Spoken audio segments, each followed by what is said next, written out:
Let's take a moment to really unpack the idea of manipulation, not in the way Hollywood often dramatizes it, with villains and overt power plays, but in the way it unfolds in everyday life. Manipulation is far more common, far more subtle, and far more destructive than most people realize. It wears many faces. A friend who always finds a way to make you feel guilty. A partner who claims to love you but constantly chips away at your self-worth. A family member who shifts blame so skillfully that you start to wonder if you really are the problem. And here's the hard truth. If someone has ever abruptly exited your life after once being overly involved, emotionally intense, or overly invested, the reason might be simpler and far more empowering than you think. They left because they couldn't manipulate you. Manipulators are not necessarily evil geniuses. They're often ordinary people using extraordinary levels of emotional influence, sometimes knowingly, sometimes not. But whether conscious or subconscious, the objective of manipulation remains the same: control. They want your energy, your emotional labor, your resources, your loyalty, or the feeling of power that comes from knowing they can influence someone else's mind and behavior. It's not about connection, it's about advantage. A manipulator wants to insert themselves into your world and quietly rearrange the furniture of your mind until you no longer recognize your own instincts without consulting them first. What's especially important to understand is that manipulators rarely go after people who are weak or easily broken. In fact, they often seek out individuals who are strong, compassionate, empathic, and generous. Why? Because these are people who naturally give. They care deeply, listen carefully, and want harmony in their relationships. The manipulator sees these qualities not as strengths, but as tools. They're drawn to people who are willing to see the good in others, who want to make things work, who will internalize blame and seek solutions even when they're being wronged. To a manipulator, that kind of person is the perfect canvas. The relationship often starts with intense connection. They seem to get you on a level others don't. They praise you, compliment you, share their vulnerabilities quickly, and position themselves as someone deeply invested in you. This tactic is often referred to as love bombing, but it's not limited to romantic relationships. In friendships and family dynamics, it looks like excessive praise, constant contact, and immediate emotional intimacy. It feels wonderful at first, like you found someone who sees and values you deeply. But slowly, it begins to shift. The compliments turn to criticisms. The closeness becomes control. The emotional intimacy becomes a weapon.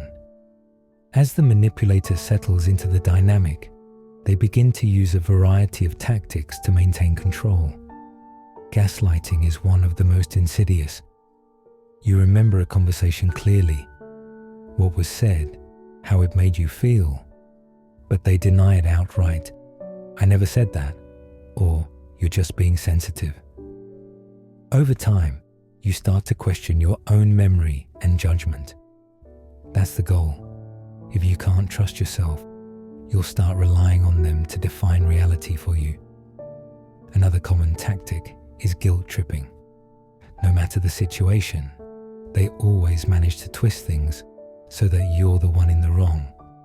You're made to feel selfish for setting boundaries, disloyal for wanting space, ungrateful for asking for more respect. Suddenly, you're apologizing for things that shouldn't even require an apology. Manipulators also use the silent treatment as a form of punishment.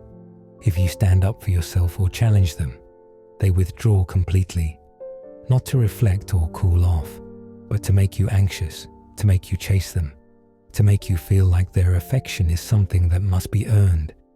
They may even triangulate, bringing other people into the dynamic to create jealousy or self-doubt. My ex never had this problem.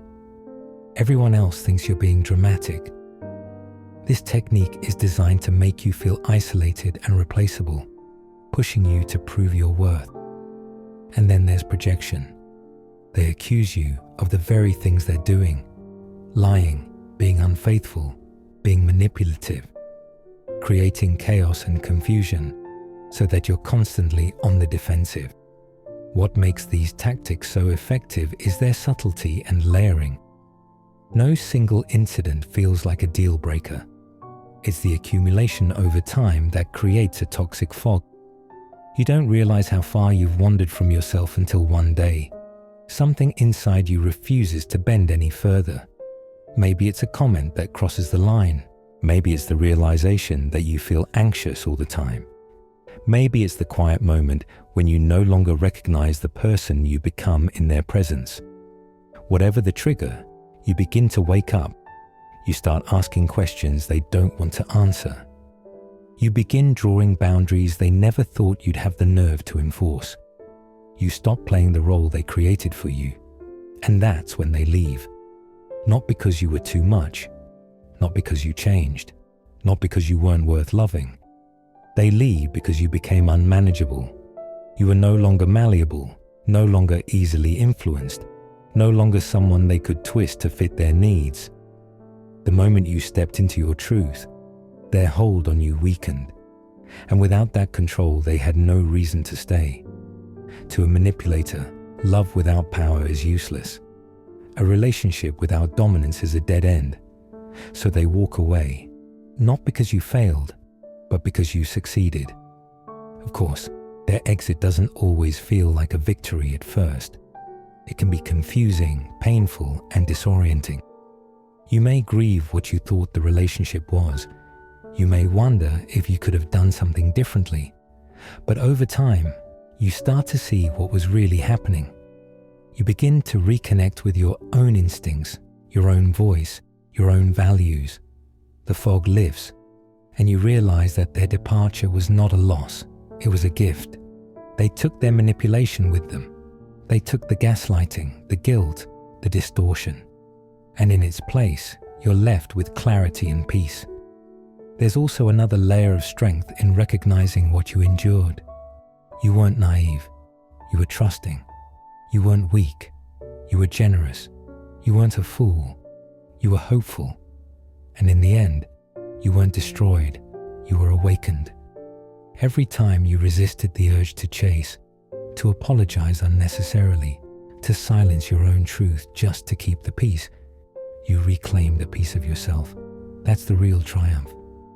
Not that they left, but that you let them, that you didn't beg, that you didn't shrink, that you didn't trade your integrity for their validation. When you begin to understand manipulation for what it is, you also become better at spotting it early. You start to notice the patterns. People who rush emotional intimacy, who never take accountability, who always make you feel like you owe them something. You get better at protecting your space, at saying no without guilt, at walking away from dynamics that require you to betray yourself to maintain them. And more importantly, you begin to build relationships that are rooted in mutual respect, honesty, and emotional safety. You surround yourself with people who uplift, not drain, who listen, not twist, who love you, not manage you. Their leaving made room for those people. Their absence created space for your healing. And perhaps most importantly, it reminded you of your worth, that you are not here to be reshaped, gaslit, or guilted into being someone smaller, that your boundaries are not burdens, that your voice is not too loud, that your truth does not need to be filtered to make others comfortable. If they left, let them go. Don't chase explanations. Don't beg for closure. The absence of their manipulation is the closure. You don't need to understand their reasons. You just need to understand your resilience. They didn't walk away because you failed them. They walked away because you were finally out of their reach. And that is something to be proud of. You stood your ground. You held your truth. And even if your voice shook, even if your heart ached, you didn't collapse under their control. That is power. That is liberation. That is healing. So the next time you feel tempted to mourn the absence of someone who tried to diminish you, remember this: they left because they couldn't manipulate you. And that, more than anything, proves your strength.